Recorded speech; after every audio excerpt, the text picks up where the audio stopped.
apparently the Patriots may have done Milton a favor and sent him here when he and his family grew up as Cowboy fans. I mean, what more were you wanting? Were you gonna get one extra round or something? What's the big deal? Just get over it. Have some class. You guys have chased away enough players. It's a new era under Mike Vrabel, and he does right by people and gives the Cowboys a massive discount. LaShawn McCoy, Oh, baby. consistent Cowboy and Dak Prescott hater, yesterday on FS1 said it's time for Dak to pack. I'll just be honest, man. Listen, if Dak Prescott has a postseason like he's always had, going to that next year, right? Dak, find a realtor. Because Joe Milton got talent, he can play. And I'll say this, y'all laugh and all that. I've seen other quarterbacks get paid a lot of money and they move on from it. Get a realtor. No, get a realtor, according to LaShawn McCoy. Man, you're picking apart people's English today. Wow. Yeah, I mean, it's not, never mind, I'm not even going to go there with him. But, yeah, I mean, he's the most predictable individual in sports media. Yeah, like, he's going to have... You were debating him versus Orlovsky last night. Yeah, I don't know who I dislike more. Because here's the thing. Orlovsky, I know he's going to just eventually cycle through every possible opinion, and whichever one ends up being correct, he'll say, see, I told y'all. I've been telling y'all, and then he'll pretend like he just didn't do the others. But he knows he's lying to you. He at least knows he's lying to you. Shady is super predictable, will just aggressively lean into the same takes over and over again, and I think believes his own BS. And so I think I hate that more. I think I actually hate LaShawn McCoy more. This is just the intellectual. It's not even intellectually dishonest. It's just media watchdog, RJ Choppy. Because I saw a headline yesterday. Cowboys send warning shot to Dak Prescott with a Joe Milton trade. No, they didn't. Bro Bible, we got to call him out. Yeah, no, they didn't send a warning shot. There's no warning shot here. They got a backup quarterback. They didn't have a backup. They had to have. They have Will Grier. They had to get a backup quarterback. If they drafted a quarterback in the 5th round, you know what somebody would say? Cowboys sent warning shot to Dak Prescott. Yeah. With a 5th round pick. No, they didn't. They literally drafted a position they needed. That's all this was. It's lazy clickbait. That's what it is. I was expecting more Tolos to hit me up saying, and did you get this yourself? Joe's going to take Dak's spot. Dak's going to be in trouble. Very little. Very little. Yeah, I was expecting more. Yeah. Maybe some Cowboy fans have learned that you are 0 for 2. You got made to look foolish on Cooper Rush, and you got really made to look foolish on Trey Lance. Andy Dalton. When Dak went down, there was a whole... I clipped a bunch of... There was tons of people going, all right, your job's done. You're in a contract year, Dak. Yeah. Andy Dalton's going to show you how it can be won by anybody. Andy Dalton has at least had an NFL career and been to a Pro Bowl, I believe, with playoff teams. The other two were just desperate Dak attempts to tear him down and try to be right. So I'm just warning you. I'm hoping that you've learned as a Cowboy fan not to try to do this again, like Shady McCoy. Like, come on. Like, what are we doing here? We don't. Dak is signed. They're not walking away from $100 million of dead cap.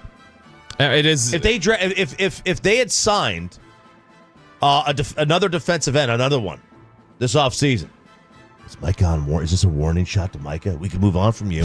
We can move on from you because we traded a 6th round pick for a defensive end. I mean, Jason Fitzgerald from Over the Cap said it the other day. It is the most untradeable contract in the NFL. You can't do anything with it.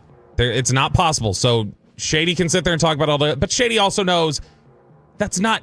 It's Joe Milton. Trading for Joe Milton is not any sort of like you are on notice, bro. And the chances are he's not going to develop into anything. If they draft Jackson Dart at 12, you're on notice. Yes. Right. Yes. The voice of the Patriots, RJ booked the play-by-play voice coming up at 8 o'clock this morning. Why did they deal him so soon? Why did they deal him for so little? Was it very little? Was this Drake May's move? What's Joe Milton really like? So we'll get a little Joe Milton preview from the voice of the Pats coming up in about 30 minutes. Dog Pound Bruce is back. That's what I'm calling him. I was out last week when this Cleveland Browns insider came up with this Dak Prescott trade. Bruce Drennan. Yeah. I got a pretty good source. Couple of them. And he's you left out the biggest part of his title, the inventor of the phrase ducks on the pond. Yeah. He did like some play-by-play like in the 70s, and apparently he coined the phrase ducks on the pond in baseball. Is what That's he what his claims. Wikipedia page. What? Is what he claims. That's what Wiki claims for him. Well, Dog Pound Bruce returned yesterday to double down. I stand by the statement that I laid out on you last week. This could come about. Let me reiterate what I did here originally in case you weren't with us last week.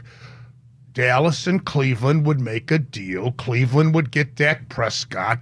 Dallas would get Newsom. And the 33rd pick, that's the first pick in the second round. Now, if there's anything else involved in the deal, I don't know about that. I was not told that. I was not informed about anything else. There could be, for all I know.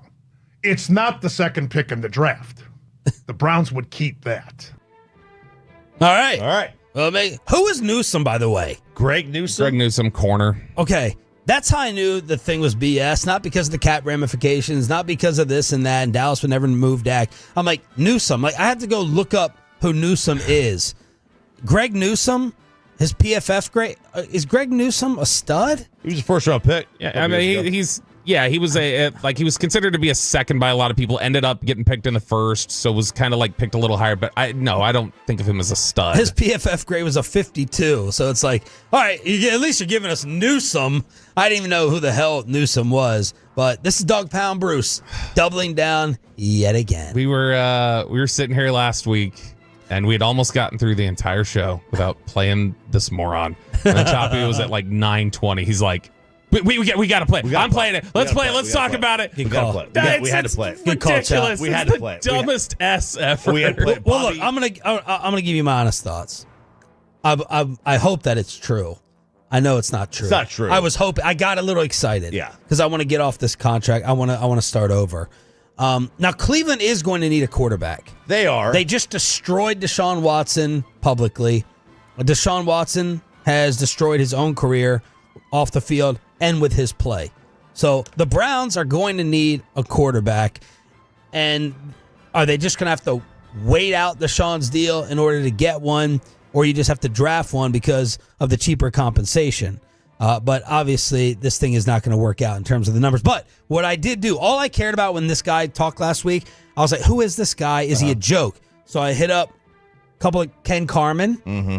Well, I hit up another guy that recently worked in Cleveland, and I'm like, who is this guy? Is he a joke? And they're like, he's not a joke. He's been around forever, obviously, and I kind of respect him. So that's where I wanted to start. Not that I pretended like it was going to happen, but I was like, is this a troll? Is this clickbaity? Is this LaShawn McCoy? And they both said no, so I wanted to start there. Yeah, look, I thought initially this was a mole. Like somebody in the Browns was trying to flush out a mole. So like whoever the Browns president is told some middling scout, hey, who they think might be the mole, we're trying to trade for Dak. Yeah. And if he leaks it, now they know who the mole is. That was my first thought. It would not be stunning to me if the Dallas Cowboys wanted to get away from the Dak deal. What would be stunning to me is if Brian Schottenheimer allowed it. After hearing Schotty in Indianapolis at the Combine, I mean, it seems like, Bobby, correct me if I'm wrong, and I know he has to say a lot of this publicly because that is his guy and there's nowhere to go with the contract. It seems like Brian Schottenheimer loves Dak Prescott. Yeah, he does. And we've talked about it. The Schottenheimer hire there was some drive from Dak that went into this. And so they have a really great relationship. They're close with each other. They see things similarly, which I think was not totally similar to the way Mike McCarthy saw things, and that's why they partnered up, and I think he ended up with the job in a lot of ways. So let's now throw in I guess we might as well start with Cousins, because there's a report with Cleveland and Cousins, but the Browns don't want to take on the deal, so that kills Dog Pound Bruce's theory and rumor, because if they don't want to take on the Cousins contract, they're not going to be taking on, I don't believe, the Prescott deal. Yeah, that would seem to cancel that out, since Dak's making, like $15 million more than Kirk Cousins is. But yeah, he's waiting around. Apparently, the Browns are just kind of looking back and going, nah, we will not trade for that. We'll instead wait you out, see if you might release Kirk Cousins. But yeah, this is a case of, I think Cleveland is in such a weird spot. Well, explain the story. So basically what happens is that the Falcons and the Browns have had some level of discussion, according to Orlando Ledbetter, who's the number one Falcons reporter in Atlanta. He had told a radio station in Atlanta that basically Atlanta and Cleveland had talked about Cousins, but Cleveland was like, we're not taking on the money. And so Atlanta's kind of just sitting back now and waiting a little bit and trying to figure out if a market develops or if they can do something else. And Kirk Cousins is feeling held prisoner, is like, just please release me. Like, let me out of my deal. Let me get out of here and let's just move on. But Atlanta, for some reason, is digging in and holding on to this contract and not wanting to do anything Arthur with it. Blank told Jarrett Bell, we're not trading him. He said we got the $275 million in salary cap. We owe it to the franchise to make sure we have the backup who can step in and play. It's so ridiculous. It is ridiculous because what you're doing is you're ruining your cheat code, and the cheat code is the rookie quarterback deal. Like any quarterback, like if you have because I saw some Shador comps. Like I think it was Mel Kiper said his comp was it was either Kiper that said his comp was Andy Dalton or Kiper that said his comp was Chad Pennington. For Shador? Yeah. And like either one of those guys, you would not, if you look at the career that they had 15 years later, you would not draft them in the top 5. Right. But when you're in the top 5, you told me that you can get that player in the top 5 for a free contract for 5 years and then move on from them, and you don't have a quarterback, you can build a great team around him and you can win. The most common comp Shador gets is Geno. That's who people say he's like. And he looks a ton like him throwing the football. All right, let's get to Geno and those other stories. Adam Schefter said the current feeling is that neither the Browns or Giants will pick a quarterback at 2 and 3. So that means the Browns might trade for Dak. Oh, I'm saying that. I'm joking. Schefter didn't say that. That means the Patriots could most likely miss out on Abdul Carter or Travis Hunter. So, or both. Schefter's saying the current feeling that neither the Browns or the Giants will select a quarterback at 2 or 3. We also have Geno Smith getting an extension, 2 for $85.5, $66.5 guaranteed. Has RJ asking if that takes the Raiders out of Shador. I would think it does because now he is signed through 2027. So the next 3 years. Yeah. 'Cause this is an extension on this year. So he's got this year and then 2 years. This takes his extension through 2027. And it's, like you said, it's 66-ish guaranteed. You're absolutely out of the running at that point. You agree? You agree, Bobby? Yeah, without seeing, I was trying to see if anybody's released the details of how the structure of the contract is. It's not out yet. So, because even if he had 2 years left in the world of, you're not drafting a total project in Shador, and you don't want to burn that up. Yeah, you lose the cheat code. Like, why would you do that? You would not. And this is where hiring Pete Carroll, I think, hurts them because Pete doesn't have 15 years to coach, 20 years. So how much of that is guarantteed? 66.5. 66. Okay, his current salary right now is, or his current cap number right now is $15 million base salary is what he had. I'm betting that, because he had none of his salary this year guaranteed, so 15 of that's probably guaranteed now. They probably guaranteed his contract for this year, gave him a signing bonus. That's probably another. I would bet you they can get out of it after next year. Okay. After next year, but. So it is after 2025 or after 2026? I would imagine after 26 they can get out of it. So still 2 years. 2 years. But it's odd because, and I heard it and it made me perk up a little bit. When you mentioned Jordan Schultz talking about the Joe Milton trade, he said they had a better offer. One of the teams they had a better offer from was the Raiders. Like, why were the Raiders even talking about Joe Milton? They've already got Aiden O'Connell. They've got Geno Smith. He didn't name the team.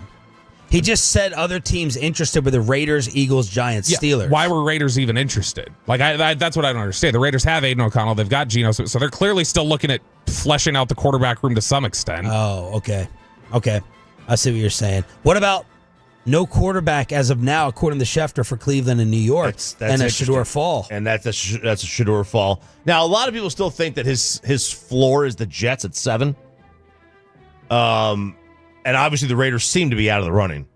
And Jacksonville's not going to take him. And New England's not going to take him. So it's 2, 3, or 7.